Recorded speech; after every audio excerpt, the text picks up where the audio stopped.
طریقہ نہیں تھا, کوئی منی ٹریل نہیں تھی کہ یہ 4 مہنگی مہنگی اپارٹمنٹس خریدی ہیں اور پھر دبئی میں نوکری کر رہے ہیں. پرائم منسٹر ملک کا دبئی کے اندر نوکری کر رہا ہے اور تنخواہ لے رہا ہے. ملک کا پرائم منسٹر دبئی کی کمپنی سے تنخواہ لے رہا ہے.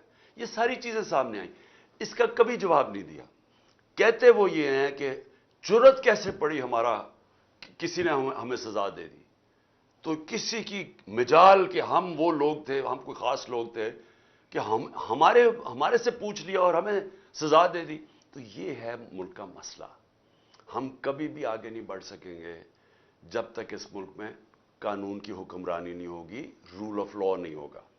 میں مدینہ کی ریاست کی اس لیے آپ سب کو بار بار مثال دیتا ہوں کہ جب وہ غریب ترین حالات میں تھے, پہلی چیز میرے نبی صلی اللہ علیہ وسلم نے مدینہ کی ریاست میں قانون کی حکمرانی قائم کی, عدل اور انصاف قائم کیا.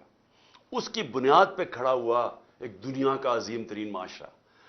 آج دنیا میں کوئی اب ملک دیکھ لیں جہاں خوشحالی ہے, جدھر انصاف ہے وہاں خوشحالی ہے, جدھر جنگل کا قانون ہے وہاں غربت ہے. تو یہ تو یعنی جو بھی دنیا جانتا ہے اسے پتہ ہے کہ یہ حالات ہیں جب آپ کے ملک کے اندر مائٹ از رائٹ ہوتی ہے, یعنی طاقت کی حکمرانی ہوتی ہے, جو پاکستان میں آج. اس لیے کل کا دن بہت اہم تھا اس ملک کی تاریخ میں. اپنے ملک کی آئین کی حکمرانی, قانون کی بالادستی, اس کے لیے 4200 جگہ پہ لوگ نکلے. اور ساروں نے, پھر سے میں یہ کہتا ہوں کہ کسی شخصیت کے لیے نہیں نکلے. اگر انہوں نے چیف جسٹس کا نام لیا تو چیف جسٹس کا اس لیے نام لیا کیونکہ وہ آئین کے ساتھ کھڑے ہیں. آئین کہتا ہے 90 دن میں الیکشن ہونے چاہیے. سارے دنیا کے اندر ججز, پاکستان کے ججز, وکیل سب سمجھتے ہیں کہ 90 دن میں الیکشنز ہونے چاہیے. اور یہ جو اب گورنمنٹ میں بیٹھے ہوئے ہیں 60% کیبنٹ کرپشن کیسز کے اوپر بیل پہ ہے, یہ اب پوری کوشش کریں الیکشن سے بھاگنے کی, اور یہ آئین توڑنے کے لیے تیار ہیں. یہ سپریم کورٹ کے فیصلے کے خلاف جانے کے لیے تیار ہیں. یہ سپریم کورٹ کو تقسیم کرنے کے لیے تیار ہیں, صرف اس لیے کہ ان کو الیکشن نہ ملے. کھل کے سپریم کورٹ کو اٹیک کر رہے ہیں.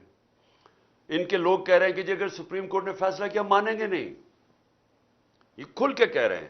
تو میں یہ چاہتا ہوں کہ پہلے صرف یہ دیکھ لیں, اس کے بعد میں باقی بات کرتا ہوں کہ جب ان کو سپریم کورٹ کا فیصلہ پسند تھا تو ان کے لوگوں نے کیا سپریم کورٹ کے متعلق کیا سٹیٹمنٹس دیں. ہمارے پاس اللہ کا کرم ہے, سوشل میڈیا ہے, یہ ساری چیزیں اب آپ کو پتہ چل جاتی ہیں کہ یہ پہلے کیا کہتے تھے, اب کیا کہتے ہیں. مجھے کہتے تھے کہ اگر آپ نے الیکشن کروانا ہے تو اپنی حکومتیں ڈیزالو کر دیں. حکومتیں ڈیزالو کی تو سارے الیکشن سے بھاگ گئے. اب کہتے ہیں کہ جی عمران خان انتشار پھیلا رہا ہے. آئین کے مطابق چل رہا ہے عمران خان, 90 دن میں الیکشن ہونے چاہیے. 2 ہماری حکومتیں ہم نے ڈیزالو کی. آپ سب نے کہا, آئین بھی کہتا تھا, ملک کا قانون کہتا تھا کہ 90 دن میں الیکشن ہو. 90 دن گزر گئے, الیکشن نہیں ہو رہے. ہمیں کہہ رہے ہیں اکتوبر میں الیکشن ہوں گے. کس طرح اکتوبر میں؟ اس کا مطلب 70% پاکستان ڈس انفرینچائز ہے, یعنی ان کے الیکٹڈ نمائندے 70% پاکستان میں نہیں ہوں گے. ایک بددیانت دار الیکشن کمیشن نے شہباز شریف کی حکومت یہاں قائم کر دی جس کی کوئی قانونی اور آئینی کوئی جواز نہیں ہے, اور فضل الرحمان کی حکومت قائم کر دی ہے پختونخوا میں. سو اس لیے میں یہ سننا چاہتا ہوں, آپ کو سنانا چاہتا ہوں کہ کیا کہا انہوں نے جب ان کو سپریم کورٹ کا فیصلہ پسند تھا. یہ وقت پورے قد کے ساتھ چیف جسٹس آف پاکستان اور سپریم کورٹ کے آنریبل ججز کے ساتھ کھڑے ہونے کا ہے. اگر اس وقت ہم نے ان کا ساتھ نہ دیا تو اس معاشرے میں جھوٹ, منافقت اور خرید و فروخت کے سوا کچھ نہیں بچے گا. اس وقت اف اینڈ بٹ میں نہ پڑے, ہم لوگ ڈٹریکٹ کریں گے, لوگ عدلیہ کے منہ پر کالی سیاہی ملنے کی کوشش کریں گے. ہمیں سپریم کورٹ کے چیف جسٹس کے ساتھ کھڑے ہونا چاہیے. اب سپریم کورٹ نے کہہ دیا کہ آپ فلانے شخص سے اس کی تحقیقات کروائیں. جب سپریم کورٹ کچھ کہہ دے تو آپ کے پاس اختیارات نہیں ہیں, آپ اس کو اس بات کو من و ان تسلیم کرنا ہوگا. جس حد تک سپریم کورٹ نے کہا ہے تو آپ کو سیاہ کو سفید ماننا ہوگا.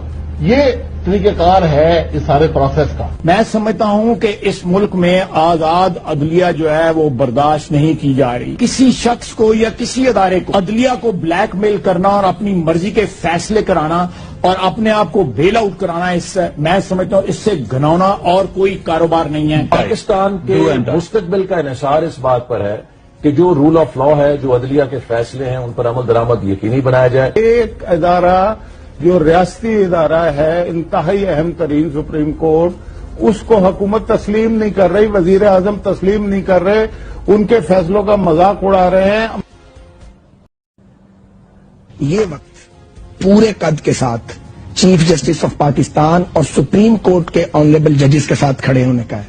اگر اس وقت ہم نے ان کا ساتھ نہ دیا تو اس معاشرے میں جھوٹ، منافقت اور خرید و فروخت کے سوا کچھ نہیں بچے گا. اس وقت اف اینڈ بٹ میں نہ پڑے، ہم لوگ ڈٹریکٹ کریں گے، لوگ عدلیہ کے منہ پر کالی سیاہی ملنے کی کوشش کریں گے. ہمیں سپریم کورٹ کے چیف جسٹس کے ساتھ کھڑے ہونا چاہیے. اب سپریم کورٹ نے کہہ دیا کہ آپ فلاں شخص سے اس کی تحقیقات کروائیں. جب سپریم کورٹ کچھ کہہ دے تو آپ کے سو واضح ہو گیا کہ جب ان کو ضرورت تھی تو ان کو سپریم کورٹ کی سینکٹیٹی، اس کے فیصلوں کی اہمیت کی سمجھ آ گیا کہ کیوں سپریم کورٹ کا فیصلہ ضروری ہے. اور اب جب کہ 15 کے 15 سپریم کورٹ کے جو ججز ہیں وہ ایک چیز پہ سب متفق ہیں کہ 90 دن کے اندر الیکشن ہونا چاہیے جب اسمبلیز ڈیزالو ہوں. تو اب یہ سارے مل کے کہ کیونکہ کہیں سپریم کورٹ فیصلہ نہ کر دے 90 دن اور الیکشنز ہو جائیں، وہ الیکشنز کے خوف کی وجہ سے یہ اس وقت یہ سب کچھ آپ تماشا دیکھ رہے ہیں. اور یہ اس لیے کیوں الیکشن سے بھاگے ہوئے مجھے آپ کو بتانے کی ضرورت نہیں ہے کہ 2 دن پہلے رپورٹ آئی، عوام کو تو پتہ ہے کہ جو میں باتیں کر رہا ہوں. بلومبرگ جو کہ ایک انٹرنیشنل، ایک دنیا کی معیشت کے اوپر ایک ایسا ریسپیکٹڈ رسالہ ہے جو ساری دنیا میں پڑھا جاتا ہے، وہ کہتا ہے کہ پاکستان کا آج حال سری لنکا سے برا ہو گیا ہے. جو سری لنکا کے اندر جو مہنگائی ہے وہ پاکستان کی اس سے آگے بڑھ گئی ہے. سری لنکا سے مہنگائی کی وجہ سے لوگ سڑکوں پہ آئے تھے. تو سری لنکا سے آج ہمارے حالات برے ہو گئے جب سے جنرل باجوہ نے تحفہ دیا ان چوروں کو ہمارے اوپر بٹھانے کا. 1 سال پہلے، میں پھر سے کہتا ہوں، دشمن بھی پاکستان سے وہ نہ کر سکتا جو جنرل باجوہ اس قوم سے کر کے گیا. ان کو بٹھایا اوپر، انہوں نے آ کے ساری اکانومی تباہ کر دی. اپنے آپ کو انہوں نے 1100 ارب روپے کے کیسز معاف کروا لیے. انہوں نے آتے ساتھ ہی اپنے آپ کو ECL سے کیبنٹیں ہٹا دیا تاکہ یہ باہر جا سکے، کیونکہ سارا پیسہ باہر پڑا ہوا ہے، عیاشی باہر ہے. اور انہوں نے ملک کی معیشت کو تباہ کر دیا. اور آج جو لوگ پسے ہوئے ہیں مہنگائی میں، جو لوگوں کے آج حالات ہے، پھر سے میں بتا دوں، 100 روپیہ 1 سال پہلے جتنی چیزیں خریدتا تھا وہ صرف آج 62 روپے خرید سکتا ہے. 62 روپے رہ گئے ہیں اس 100 روپے میں سے. تو خریدار 100 روپے سے گر کے ایک آدمی کے پاس جو 100 روپے کا نوٹ ہے وہ صرف 62 روپے خرید سکتا ہے. اور اگر سینسٹیو پرائز انڈیکس پہ چلے جائیں کھانے پینے کی چیزیں تو وہ صرف 52 روپے رہ گئے ہیں 100 روپے میں سے. اور گرتا جا رہا ہے، ہر روز مہنگائی بڑھ رہی ہے. دنیا میں مہنگائی کم ہو رہی ہے یا مہنگائی بڑھ رہی ہے؟ تو اس لیے میں آج وہ ساری قوتیں جو ان چوروں کے پیچھے بیٹھی ہوئی ہیں، میں آپ سب کو کہہ رہا ہوں کہ آپ ابھی سے سمجھ جائیں ملک کدھر جا رہا ہے. سری لنکا کے اندر جب پبلک نکلی تھی حالات اتنے برے نہیں تھے. آج کیوں نہیں پاکستانی قوم نکل رہی؟ امید لگا کے بیٹھی ہوئی ہے کہ الیکشنز آئیں گے، تو وہ الیکشنز کی انتظار کر رہے ہیں کہ غصہ ان کا الیکشن میں نکلے گا، جس کی وجہ سے یہ بھاگ رہے ہیں. تو مجھے اپنی اسٹیبلشمنٹ کی نہیں سمجھ آ رہی کہ آپ کو اس میں سے کیا مل رہا ہے. ان چوروں کے پیچھے لگ کے جنہوں نے ملک کو تباہ کر دیا ہے، تو اس سے آپ کو کیا مل رہا ہے کہ ان کے پاس تو کوئی اب طریقہ ہی نہیں ہے ملک کو بچانے کے لیے. ان کے پاس تو روڈ میپ نہیں ہے. اکتوبر تک یہ کیوں انتظار کر رہے ہیں؟ کیونکہ انہوں نے اور ہمیں تحریک انصاف کو پکڑ دکڑ کرنی ہے، اداروں کو ہمارے خلاف استعمال کرنا ہے، کیسز اور کرنے ہیں. کیا اس سے یہ بچ جائیں گے؟ میں سوال یہ پوچھتا ہوں کہ کیا اس سے یہ بچ جائیں گے؟ علی امین کو 1 مہینہ پکڑا، جیلوں میں پھرایا، کدھر سے کدھر، بکھر، پھر اسلام آباد، پھر اس کو لے کے گئے ادھر لاہور لے کے آئے, تشدد کیا اس کے اوپر, پھر ادھر سے گیا پتہ نہیں شکارپور. تو کیا ہوا؟ 20 کلومیٹر لمبا اس کو جلوس لینے آیا ڈی آئی خان میں. وہ علی امین کہتا ہے میں نے کبھی اس طرح کی عوام کا رویہ ہی نہیں دیکھا, انہوں نے اس کو اتنا بڑا ہیرو بنا دیا. تو کیا فرق پڑا؟ کیا یہ پکڑ دکڑ سے کچھ بدل جائے گا؟ کیا یہ عمران خان 2 دفعہ مجھے قتل کرنے کی کوشش کی, کیا میں رک گیا ہوں؟ میں پھر نکل رہا ہوں, میں پھر جا رہا ہوں پبلک میں پھر جلسے کر رہا ہوں. بدھ سے میں جلسے کر رہا ہوں, 14 تک کروں گا. یہ جو بھی آپ سمجھ رہے ہیں کہ یہ خوف زدہ ہو کے یہ کہ ایک تحریک جو لوگوں کے دلوں میں چلی گئی ہے وہ رک جائے گی. 4200 جگہ پہ لوگ نکلے ہیں, اور میں آپ کو اب یقین دلاتا ہوں کہ میری جو اگلی کال ہوگی وہ اس سے زیادہ لوگ نکلیں گے. اور یہ ضروری نہیں کہ اگر آپ اس طرح دباتے رہیں لوگوں کو اور پکڑ دکڑ کرتے رہیں تو ہم چپ کر کے بھیڑ بکریوں کی طرح اسی طرح ہی بیٹھے رہیں گے. ہم صرف اپنی ملک کی معیشت دیکھتے ہوئے, کیونکہ ہم نے باہر نہیں بھاگنا. ابھی تک میری جگہ یہ دوسرے ہوتے تو باہر بھاگے ہوتے بڑی دیر کے. ہم نے یہاں جینا مرنا ہے, اس لیے ملک کا سوچ رہے ہیں کہ اگر ہم نے یہاں سڑکوں کے اوپر نکلا ہے جس طرح سری لنکا میں لوگ نکلے تھے, تو یہاں تو معیشت تو آگے بیٹھ گئی ہے. تو اس لیے میں سب کو آج کہہ رہا ہوں کہ یہ جو آپ ظلم کر رہے ہیں اور جو ہمارے کارکنوں کو پکڑ رہے ہیں, اس سے تحریک نہیں رکنے لگی, اس کو اور تیزی سے اوپر جا رہی ہے, لیکن اس سے ملک کو آپ تباہی کی طرف لے کے جا رہے ہیں. اور جو اسلام آباد میں ہوا, آپ یہ سوچیں کہ کیسے ہو سکتا ہے کہ پہلے ایک ہائی کورٹ جسٹس بابر ستار وہ اجازت دیتے ہیں کہ جی یہ فنڈامنٹل رائٹ ہے ہمارا ریلی نکالنے کا, وہ کہتا ہے فنڈامنٹل رائٹ ہے. رات کے 2 بجے پولیس کہتی ہے نہیں آپ نکال سکتے. کیوں نہیں نکال سکتے؟ اور کس چیز کے لیے ریلی نکال رہے ہیں؟ آئین کی, اپنے آئین کی بالادستی کے لیے ریلی نکال رہے ہیں, کوئی انتشار کے لیے نہیں نکال رہے, رول آف لا کے لیے ریلی نکال رہے ہیں. اجازت نہیں دیتے, اور اجازت ہی نہیں صرف دیتے, وہاں آپ دیکھیں عورتیں وہ بیچاری کھڑی ہیں سائڈ پہ, ان کو پکڑ کے جیلوں میں ڈال رہے ہیں. ساری دنیا کے سامنے منہ کالا کروا رہے ہیں پاکستان کا. اور اس کے بعد ہمارے رات کو ورکرز کو پکڑنا شروع کر دیتے ہیں. 50-60 ورکر پکڑ لیے ہیں, سرگودا میں علیحدہ ورکر پکڑ رہے ہیں. تو کیا یہ اس سے ثابت کیا کر رہے ہیں آپ کہ وہ اسلام آباد کا جو آئی جی ہے وہ ایک جرائم پیشہ آدمی ہے؟ مجھے پتا ہے, میں نے اس کا کیس دیکھا ہوا ہے. سیف سٹی کے اندر وہ کرپشن کے اندر سزا ہونے لگی تھی اس کو. دوسرا جرائم پیشہ آدمی شہباز شریف جب پرائم منسٹر بنا اس کو سزا ہونے والی تھی 24 ارب کے کیس میں. اس نے پہلی چیز اپنی طرح کے لوگوں کو اس کو لا کے وہاں بٹھا دیا. اور کیونکہ وہ غلام ہے شہباز شریف کا, وہ پولیس والا نہیں ہے. پولیس کتاب پہ چلتی ہے, رول آف لا پہ چلتی ہے. پولیس کے قانون لکھے ہوئے ہیں کتاب میں کہ کیا کر سکتے ہیں کیا نہیں کر سکتے. لیکن یہ غلام ہے شہباز شریف کا, مجرم شہباز شریف کا, کیونکہ یہ اس کی وجہ سے بچا ہوا ہے جیل میں, لہٰذا اس کے گندے کام کرنے کے لیے تیار ہے. یہی آدمی ملوث تھا ڈرٹی ہیری کے ساتھ مجھے جوڈیشل کمیشن میں مروانے کے لیے, یہ اس کے اندر بھی شامل تھا. اس نے مل کے جو ہمارے اسلام آباد کی کوئی 500 ورکرز کو پکڑ چکا ہے, باری باری کبھی جیلوں میں ڈالتے ہیں, پکڑتے ہیں, لوگوں کے گھروں میں پولیس گھس جاتی ہے. یہ کون سی جمہوریت ہے؟ اور کیا ہوگا اس سے؟ کیا یہ جیت جائیں گے چور الیکشنز؟ میں اس لیے آج ساروں کو پیغام دینا چاہتا ہوں کہ یہ جو اگلی باری میں کال دوں گا وہ اس سے بہت بڑی کال ہوگی, اور یہ آپ جیل اور پکڑنے دکڑنے سے کوئی فرق نہیں پڑنے لگا. اور اگر ہم نے اپنے ملک کو اس دلدل سے نکالنا ہے, کوئی بھی کسی بیوقوف آدمی سے بھی پوچھ لیں کہ سوائے الیکشن کے اور دوسرا راستہ ہی کوئی نہیں ہے. دنیا کے سارے ماہرین یہ کہتے ہیں.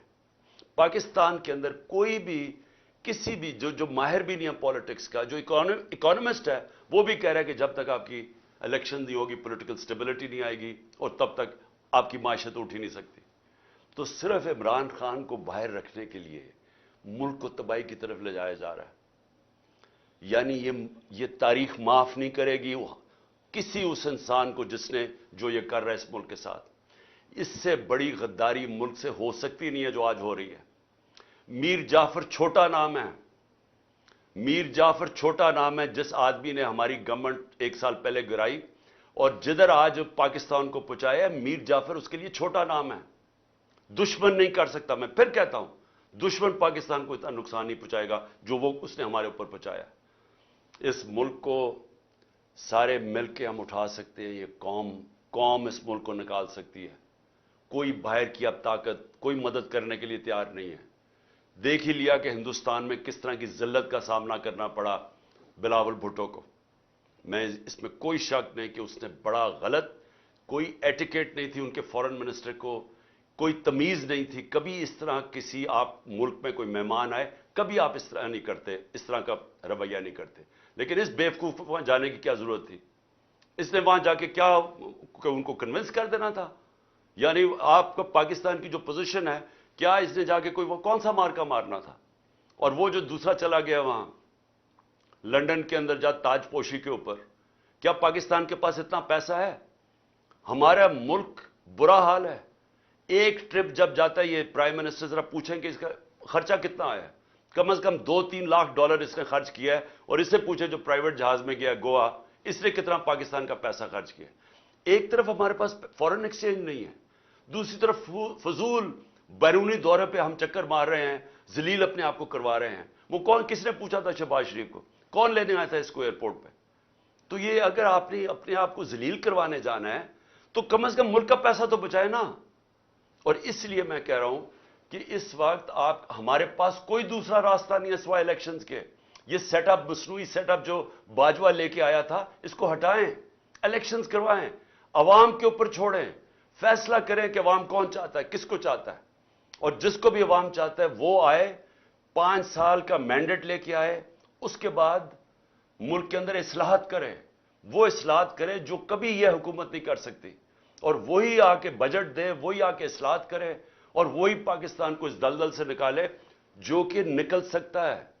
میں نے 3.5 سال کی جو مجھے تجربہ ہوا، ہمارا بینکرپٹ تھا ملک، اور 3.5 سال کے بعد 17 سال میں بیسٹ اکنامک پرفارمنس تھی. کیونکہ ٹھیک ہو سکتا ہے ملک، لیکن اس کے لیے ایک بڑا پبلک مینڈیٹ چاہیے تاکہ ملک میں اصلاحات کر سکیں ہم.